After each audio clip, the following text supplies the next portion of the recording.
Israel আমেরিকাতে একটি বিশাল অনেক বড় মাপের একটা সন্ত্রাসী কর্মকাণ্ড পরিচালনা করার উদ্যোগ গ্রহণ করেছিলেন ইসলামী লেবাসে, ইরানের লেবাসে।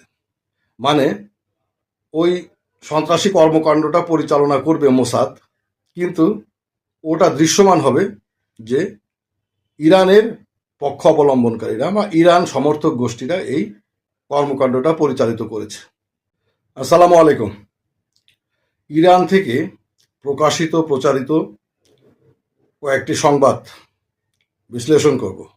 যদি আপনাদের ভালো লাগে তাহলে অবশ্যই সাবস্ক্রাইব করে সঙ্গে থাকবেন। একটি খবর হচ্ছে, যুদ্ধ চলাকালীন সময়ে 2-3 দিনের মধ্যেই ইসরায়েল টের পেয়ে যায়, বুঝে যায় যে তাদের পক্ষে একা ইরানের সাথে যুদ্ধ চালিয়ে নেওয়াটা অত্যন্ত কষ্টকর এবং দুঃসাধ্য, অনেকটা দুঃসাধ্য বিষয়। এখানে আমেরিকাকে না জড়ালে চলবেই না। তারা আমেরিকাকে জড়ানোর জন্য আবেদন নিবেদন করতে থাকে, কিন্তু ট্রাম্প প্রশাসন ইরানের সাথে যুদ্ধে জড়ানোর ব্যাপারে প্রথম থেকেই অনীহা প্রকাশ করে আসছিলেন। তারা যুদ্ধে যুক্ত হতে চাচ্ছিলেন না।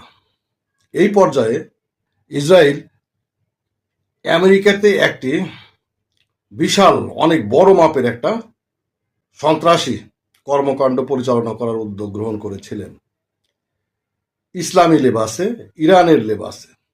মানে ওই সন্ত্রাসী কর্মকাণ্ডটা পরিচালনা করবে মোসাদ, কিন্তু ওটা দৃশ্যমান হবে যে ইরানের পক্ষ অবলম্বনকারীরা বা ইরান সমর্থক গোষ্ঠীরা এই কর্মকাণ্ডটা পরিচালিত করেছে, যার ফলে আমেরিকা তাৎক্ষণিকভাবে ইরানের বিরুদ্ধে যুদ্ধ ঘোষণা করতে বাধ্য হবে।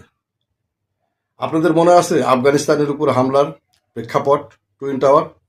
এই টুইন টাওয়ারে হামলা এই মোসাদেরই কর্মকাণ্ড, কিন্তু এমনভাবে তারা সাজিয়েছিল যেটাকে কেন্দ্র করে তারা আমেরিকা আফগানিস্তানে হামলা করতে বাধ্য হয়। অনেকটা বুঝতে পারলেও না বোঝার ভান করে থাকতে হয়। অনুরূপ একটা ঘটনা ঘটানোর প্রক্রিয়া তারা শুরু করেছিলেন।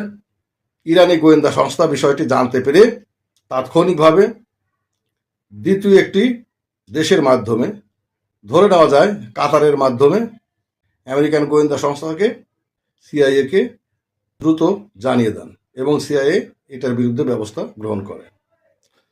এবং তারপরেই ডোনাল্ড ট্রাম্প অন্তত একটি হামলা পরিচালনার সিদ্ধান্ত নেয় ইসরায়েলের মাথা ঠান্ডা করার জন্য। এই হচ্ছে একটা খবর।